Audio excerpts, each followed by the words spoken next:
तो आज हम लोग मिस्र की सभ्यता के बारे में पढ़ेंगे, यानी कि द इजिप्शियन सिविलाइजेशन।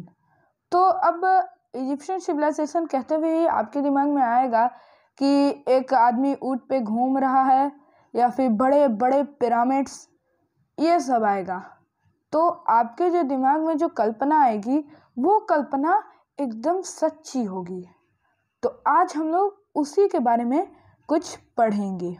तो जो इजिप्ट की जो सभ्यता थी वो नील नदी के यानी कि रिवर नाइल के निचली स्थान मतलब रिवर नाइल के राइट साइड में इस्टेब्लिश थी। हीरोडोटस, जो फादर ऑफ हिस्ट्री भी हीरोडोटस को कहते हैं, उन्होंने इजिप्ट को नील नदी का एक गिफ्ट समझा था। जो नील नदी थी वो सेंट्रल अफ्रीका में थी और वो उत्तर के पास मतलब दक्षिण दिशा से उत्तर दिशा में फ्लो करती थी और उसके अगल बगल जो मेडिटेरियन सी में ख़त्म हो जाती थी। और हर साल जो रिवर नाइल जब बहती थी तो उसके अगल बगल में बहुत सारा फर्टाइल ब्लैक सॉइल जमा करके चली जाती थी और जो फर्टाइल लैंड जो होता था वो एग्रीकल्चर मतलब खेती बाड़ी के लिए इस्तेमाल किया जाता था। पानी में नदी में और पानी बारिश के साथ साथ भर जाता था, लेकिन रिवर का जो वाटर था वो एवर वाटर था, मतलब उसमें पूरे साल भर पानी रहता था। ये नदी कभी सूखती नहीं थी। इजिप्शियन के पास उस समय सबसे ज़्यादा और अभी भी सबसे ज़्यादा फ्रेश वाटर है जो वो लोग बहुत सालों से इस्तेमाल कर रहे हैं, कई करोड़ सालों से। वो जो रिवर था वो ट्रांसपोर्ट और इरिगेशन के लिए भी यूज़ किया जाता था। ट्रांसपोर्ट का मतलब एक सामान को एक सामान को एक जगह से दूसरी जगह तक ले जाना, और इरिगेशन का मतलब है पानी को पटाना। जैसे फूल और सब्जियों में पानी को डालते हैं ना, उसी तरह पानी को पटाना। रिवर जो था ये इजिप्शियन को एक चांस दिया मेडिटेरेनियन लैंड्स में एक नया राज्य बसाने को। तो यही थी कुछ ऐसा इजिप्ट का थोड़ा सा इंट्रोडक्शन मैंने हिंदी में दिया। अब इसको इंग्लिश में पढ़ा जाएगा। The Egyptian civilization emerged along the banks of the river Nile in about 3150 BCE. Herodotus, the ancient Greek historian, described Egypt as the gift of Nile. The Nile River rises in the Central Africa, flows northward, and drains into the Mediterranean Sea. Every year, the Nile would flood its banks and deposit fertile soil. The resulting fertile land was used for agriculture.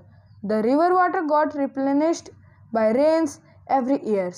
The Egyptians has constant fresh water to excess water for drinking and irrigation. The river was also used for transportation and navigation. This enabled the Egyptians to interact with the Mediterranean island and establish trade relations with them. The water was full of fish and papyrus. Papyrus जानते हैं क्या होता है? Papyrus मतलब जिस चीज़ से पुराने समय में पेपर बनाया जाता था। Wheat that provided food and helped in paper making respectively. Papyrus food भी प्रोवाइड करता था और पेपर मेकिंग में भी काम आता था। द हार्वेस्ट वॉज, लेकिन हालांकि पेपर उस समय का वैसा नहीं था जैसा होना चाहिए, और सबसे अच्छा और सबसे कूल वैरायटी का पेपर चाइना में बना था, चाइनीज सिविलाइजेशन के समय।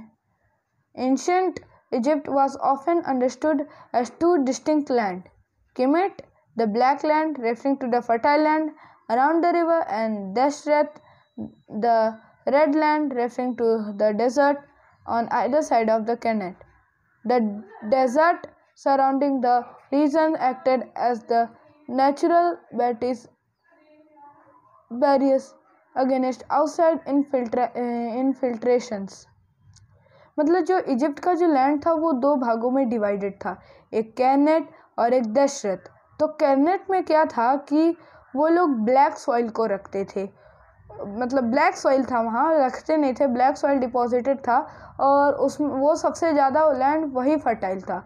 लेकिन जो पिरामिड बना वो दशरथ के लैंड में बना, पिरामिड जो बना दशरथ के लैंड में बना।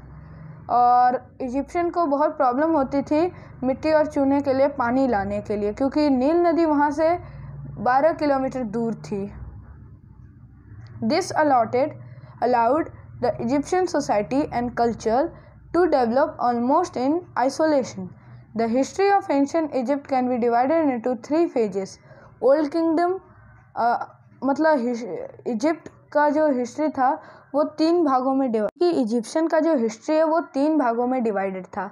सबसे पहले कैनेट था, फिर दशरथ था, उसके बाद नहीं कैनेट और दशरथ ये सब तो सॉरी ओल्ड किंगडम था, मिडिल किंगडम था और न्यू किंगडम था। ओल्ड किंगडम 3000 से 2200 BCE तक था, बिफोर क्रिश्चियन एरा। BCE का मतलब होता है, हमेशा याद रखिएगा, फुल फॉर्म और शॉर्ट फॉर्म एग्जाम्स में आएंगे।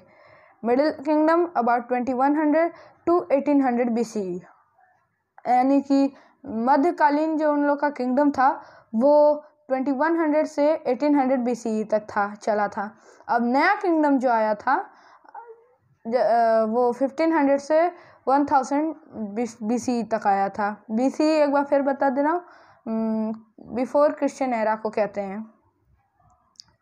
Early Egyptian settlement way divided into 2 parts, Upper Egypt and Lower Egypt. Despite having much in common, especially in terms of culture and religion belief, the two lands were at war with each other. King Narmer unified 2 lands in 3100 BCE when he conquered the Lower Egypt and facilitated the emergence of a unified Egypt.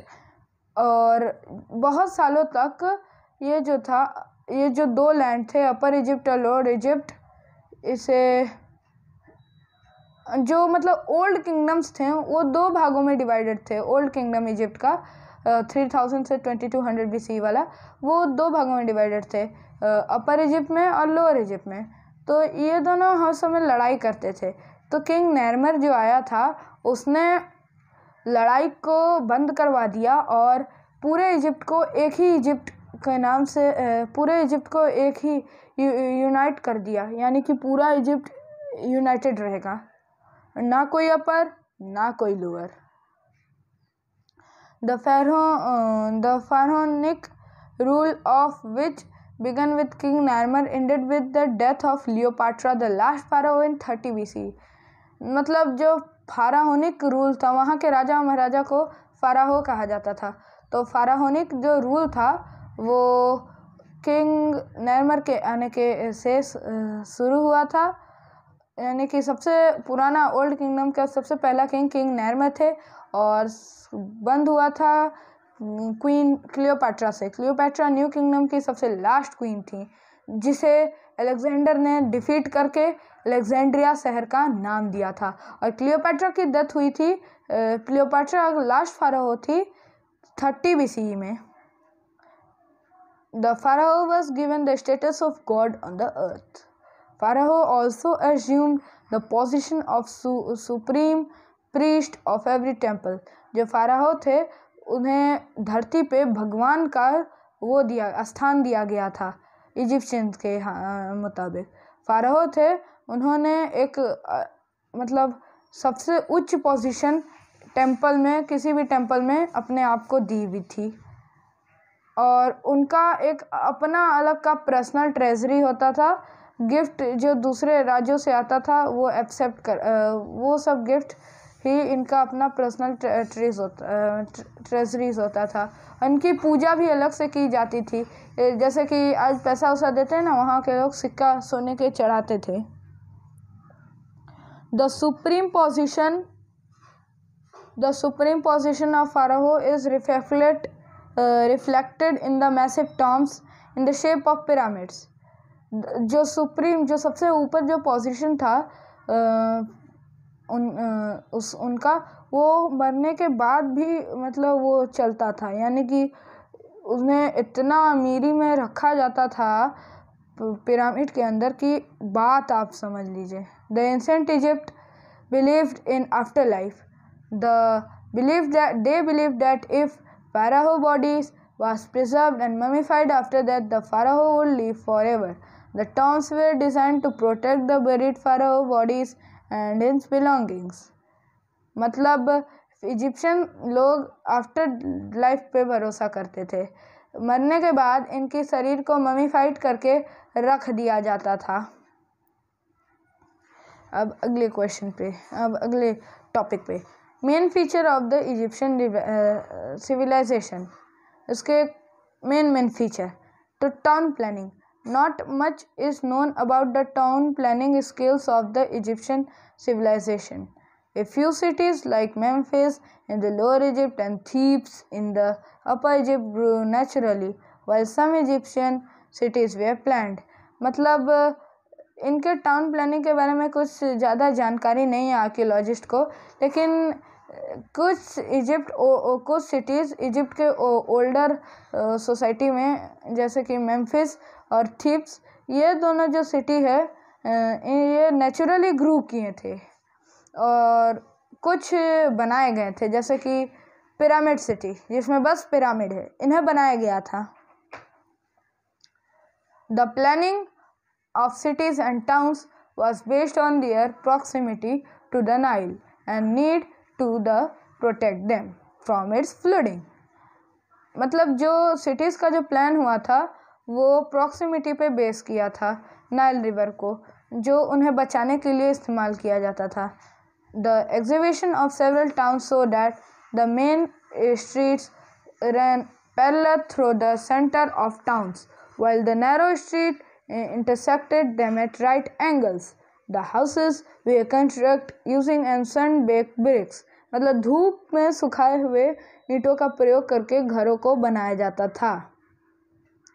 The most houses had 3 rooms, courtyard and a kitchen area. The royal homes were fenced by high walls, moats for security reasons. Public buildings were also surrounded by high walls. Architecture. The Egyptians built several architectural structures and monuments along the river Nile. The pyramids and temples are great architectural brilliance. All the pyramids, temple, royal building, high walls and houses were built using sun-baked bricks, mud bricks and stones, mainly such as dams, canals, dikes and reservoirs were built to utilize the Nile water for agriculture. मतलब पुराने समय से ही dam को बनाया जाने लगा था और ये कीचड़ के ब्रिक्स ईंटों या फिर धूप में सुखाए हुए ईंटों या फिर सैंडस्टोन या फिर ग्रेनाइट या फिर लाइमस्टोन चूना का प्रयोग करके बनाते थे। Social structure.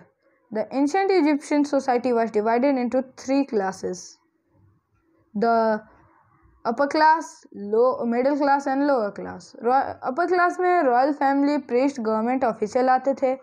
मिडिल क्लास में वही मर्चेंट्स, व्यापारी, मैन्युफैक्चरर, क्राफ्टमैन आते थे। लोअर क्लास में वही किसान आते थे, गुलाम आते थे और पीजेंट्री वर्कर्स आते थे, जैसे कि जो खाना वाना बनाते थे राजशाही खानदान में। Family life. Ancient Egypt greatly valued their family life. The Egyptian family consisted of husband, wife and children. Male members were considered the head of the family. They had to work for a living. मतलब Egyptian के लोगों को live मतलब रहने के लिए काम करना पड़ता था। Women were treated with respect and were equal to man in the eyes of law, but they were expected to obey their husband and father. मतलब वुमेन को भी मैन के तरह ही रिस्पेक्ट दिया जाता था, लेकिन क्या था कि इनको मतलब अपने हस्बैंड और पिता का आज्ञा का पालन करना होगा। Boys learn the craft and trade from their fathers. मतलब अपने पिता से लड़के लोग क्राफ्ट और ट्रेड सीखते थे।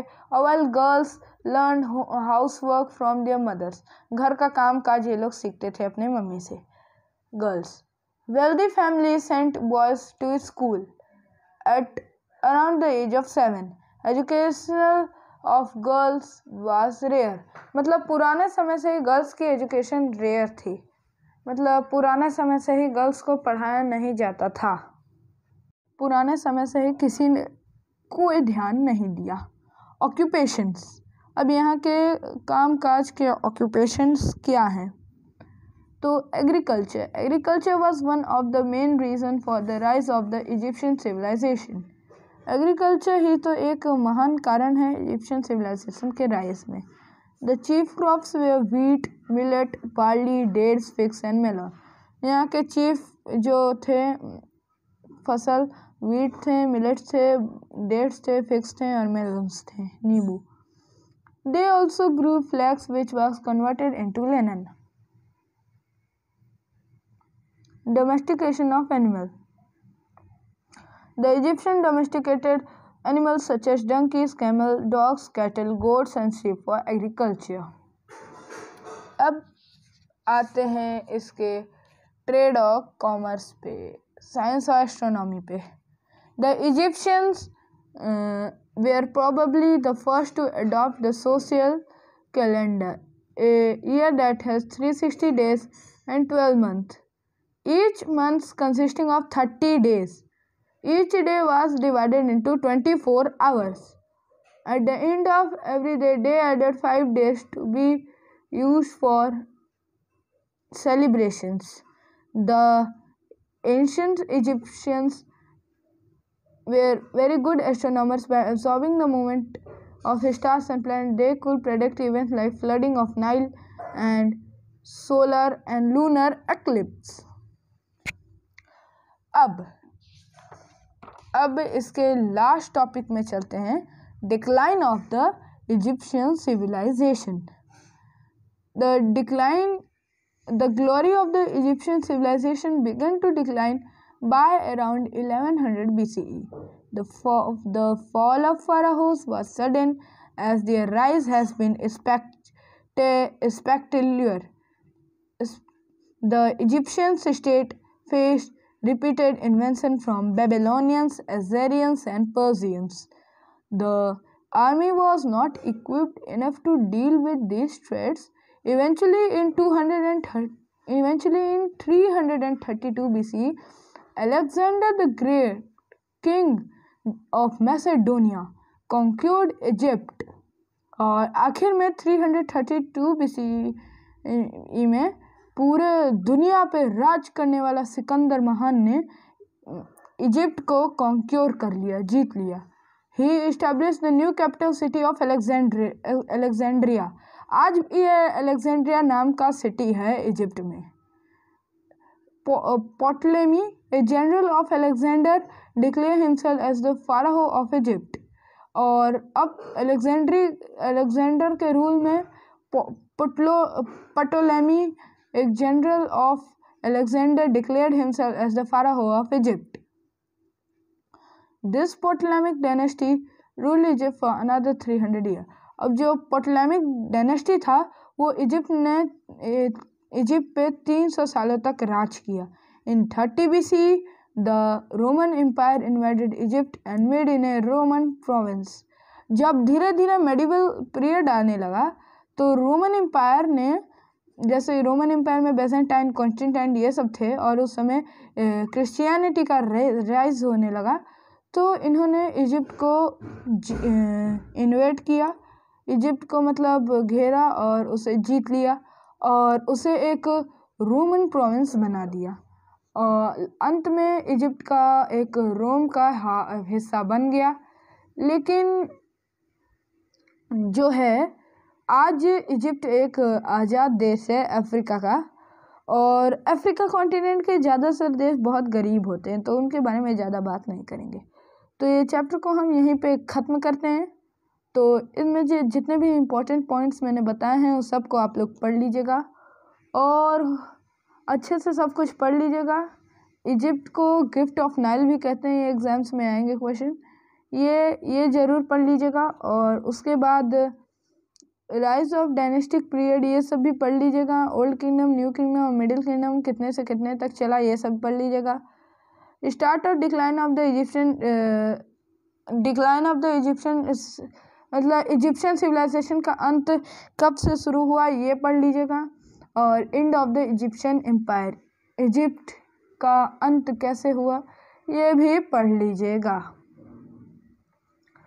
तो और इजिप्ट में जो सबसे पुराना जो स्क्रिप्ट यूज़ हुआ था राइटिंग के लिए, जो राइट से लेफ़्ट एक पेपर में लिखा जाता था, तो उसे हीरियोग्राफ कहते थे। स्पेलिंग है HEIROGRAPH। फिर से रिपीट का HEIROGRAPH। और मतलब एक पूरा यूनाइटेड इजिप्ट किंग नैर्मर के राज्य में शुरू हुआ था, और ये पहला किंग था इजिप्ट का, और लास्ट किंग था इजिप्ट का मतलब क्लियोपाट्रा। और जो थे ग्रेट पिरामिड ऑफ गीजा था, ये किसका मतलब ये मकबरा था, तो great pyramid of Giza king कुफू का मकबरा था। तो ये इसे ग्रेट इसलिए कहते हैं कि ये पूरे इजिप्ट में सबसे बड़ा है, इजिप्ट के गीजा सिटी में है, और सबसे बड़ा पिरामिड भी है ये खुफू। मोबाइल में दी गई फ़ोटो भी खुफू की ही थी उस समय। तो यहाँ पे हम लोग चैप्टर को अंत करना चाहते हैं। और एक और बात है, यहाँ पे भेड़िए के शकल जैसे ये जो भेड़िए के शकल जैसा जो आदमी है, इनका नाम एन्यूबिस है, और ये ममीफिकेशन के भगवान हैं। देखेंगे जब अगर आप में से कोई इजिप्ट गया होगा तो यहाँ जो आप लोग बहुत सारे कलाकृतियाँ देखे होंगे, भेड़िया जैसा इंसान, वो ममीफिकेशन का गॉड है, मतलब ममीज़ की देख रेख करता है अंदर में। तो चलेंगे फटाक सा आगे हम लोग पढ़ेंगे the Indus valley civilisation, India का ही है सिविलाइजेशन। उससे पहले फ्रेंच रिवॉल्यूशन को मैं ज़रूर पढ़ाना चाहूँगा, क्योंकि फ्रेंच रिवॉल्यूशन भी थोड़ा सा ज़रूरी ही होगा। तो फ्रेंच रिवॉल्यूशन को पढ़ा के ही मैं इसमें इंडस वैली में जाऊँगा। उससे पहले फ्रेंच रिवॉल्यूशन के बाद मैं मेडिवल वर्ल्ड के बारे में भी पढ़ाऊँगा, लेकिन फ्रेंच रिवॉल्यूशन के बाद मैं ज़रूर इंडस वैली के बारे में पढ़ा दूँगा। फिर चाइनीज़ आएगा, तो चाइनीज़ था लास्ट में किया जाएगा, उसके बाद मेडिवल को पढ़ा जाएगा। तो यहाँ पे मैं अंत फिर से करना चाहूँगा, और जाते जाते बोल दूँ stay safe, stay at home, और जितना भी पढ़ाया है वो अच्छे से पढ़ लीजिएगा और सब कुछ अच्छे से कर लीजिएगा। यहाँ पे अंत कर रहा हूँ मैं। और यहाँ पे देख सकते हैं इजिप्शियन सोसाइटी में भी 3 क्लास होते थे। ये सब आपका बेसिक पॉइंट है, ये सब अच्छे से बस आप लोग पढ़ लीजिएगा। मैं यही चाहता हूँ और कुछ नहीं चाहता हूँ, अच्छे से आप लोग पढ़ लीजिए। ठीक है, तब बाय बाय। और एक और बात कहूँगा, stay safe, stay at home. घर में रहेंगे तो सुरक्षित रहेंगे, बाहर जाएंगे तो पता नहीं। ठीक है, तो bye bye and good bye, take care.